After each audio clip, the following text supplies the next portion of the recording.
Now in this video, we're going to talk about the second big thing you need to know from the pre-APUSH meeting, and that's how we take notes in this class. So, first of all, we're going to set up our paper like this, and I bet you know why. Because we do Cornell notes in APUSH. And I bet you know some things about the structure of Cornell notes. Like I bet you know that this particular section right here, the big one, is for your notes. Everybody knows that's the notes section where you're going to go righty, righty, righty, righty, righty, righty, righty, righty, righty, all the way down the page. Well, here's something you might not know, and I hope it shows up nicely on the screen. It showed up really well in the Google Meet when I was sharing the screen, but you missed that. So if you can't read what that says, you have to use the headings and the subheadings that the book gives when you take your notes. Every time they give you, that great big blue bold ink or that great big blue italicized stuff that they have that breaks up the sections, well, you have to write all those down clearly in your notes. There's two big reasons, and they both relate to the same thing. You being able to find information in your notebook as quickly as we can. And so we're going to say things like, everybody turn to the section called Hamilton's Financial Plan. Well, if you didn't use the subject headings, you're going to be going flippy, flippy, flippy, trying to find what we're talking about. But if you write down the subject headings, you'll be able to turn there very quickly, and we'll all be on the same page. Get it? On the same page. Yeah, I know. Awful joke. So that part is pretty clear, except for the subheading part, which you need to know, and now you know that. So the second part may not be so clear, because if I said to you, what do you use the left-hand column for? You might give a different answer based on the kind of teacher that you've had, because the Cornell note system does allow flexibility for the left-hand column.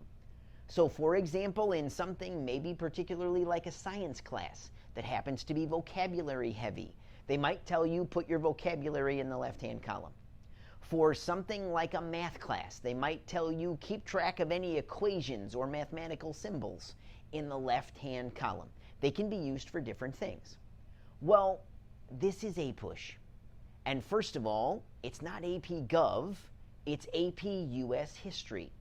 So it's not the same kind of class that you probably took last year if you're taking this class. See, AP US History is called narrative.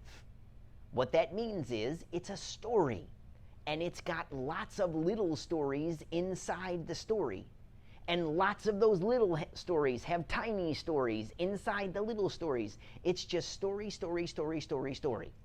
And stories have beginnings, and they have middles, and they have turning points, and they have ends. Whereas something like AP Gov was not like that. That's called expository. It means you explain how something works. You explain what something is. And then you move to something else that you explain how it works, and you explain what it is. Some of those explanations might have stories in them that make them clearer, but you don't tell a story of the US government. You cover one branch and explain it, and then you go to the next branch and explain it, and then, so that's expository. But APUSH is narrative. And one of the things we know when people read narrative-style stuff, it's pretty much when they read anything, but it's especially when they read narrative-style stuff. We're all talking to ourselves in our head as we read. That as we're reading the author's words, when something strikes us, we quickly say something to ourselves in our head. Well, I call that head talk. And you're going to put your head talk in this left-hand column. What we basically mean is when you're saying stuff to yourself in your head, we want you to record what you're saying. Like, write it down. Like you go along, and one of the most classic examples is a question that comes up in your head as you're reading. Well, why did that happen? Well, why did that person do that? Well, how come? Well, write them down. If a question like that occurs to you, that's one kind of head talk. But it's not the only kind of head talk. Maybe a connection comes up to you where you can go, oh, well, that kind of fits with something else I already know. Oh, that can connect to something I learned in another class, or whatever kind of connections you can make. Maybe it's going to bring up insights for you, observations that you can make about something that you've read, and you go, oh, well, I think such and such and such and such. Okay, great, fine, wonderful. Write it down. There's all kinds of different things like memories. Did you catch me having to check my own slide? Maybe you have been to a place that they're talking about. Maybe you have already heard the story because maybe your 7th grade teacher told you about it, or maybe your grandfather told you about it, or something along those lines. If they bring back memories to you, that's another great form of head talk. Or pretty much anything that you say to yourself in your head. We want you to record those thoughts. We want you to write them down in the left-hand column of your Cornell notes. Now, you might think you know what comes next in Cornell notes.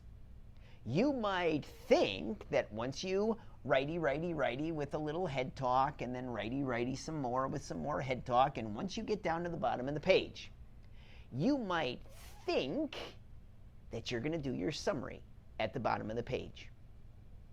You're not. Now, don't get me wrong. I didn't just tell you you're not doing summaries. You are going to do summaries all year long. But the Cornell note system has a trick to it that most of the bang for the buck comes from. And a lot of people don't know about it.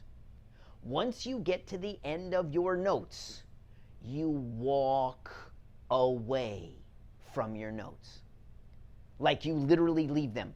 You close your notebook and do something else. You walk away. Maybe you go have dinner. Maybe you go to play a video game. Maybe you go to, I don't know, do something with friends. You walk away from your notes. Like maybe you go to bed and go to sleep and get up the next day. And then maybe during this Eagle Time period we're going to have in the fall, or maybe during a study hall if you have one, or maybe before school sitting on the floor in the hallway, or at lunch, or whatever. That's when you do the summary section at the bottom of the page. Now you might say to yourself, well, but then I'm not really going to remember the stuff that I wrote. That's exactly right. And you say, well, then isn't my summary going to be bad? No, it shouldn't be.